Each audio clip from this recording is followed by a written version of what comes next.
Veikkauksen rahapelimainonta on ollut viime vuosien aikana nousussa, mutta samaan aikaan pelaajamäärät ovat olleet laskussa. Mitä ihmiset ovat oikeasti mieltä rahapelaamisesta? Turhaa, kun on niin paljon pelejä, että voi tehdä ilman rahaa.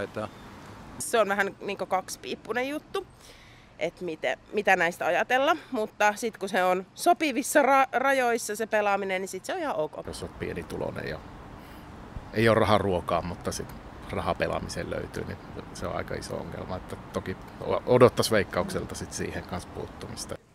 Minkälainen rahapelaaminen on ok? Varmaankin sellainen, että tiedostaa, ettei aina voita ja että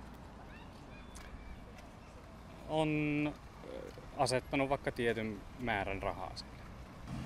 Että ei hae ihan sitä tuloja sieltä rahapelaamisesta. Miksi luulet, että rahapelaaminen on vähentynyt viime vuosina? No varmaan tämä Veikkauksen monopoli jollain tavalla siihen vaikuttaa. Voi olla nämä ulkomaalaiset kasinot.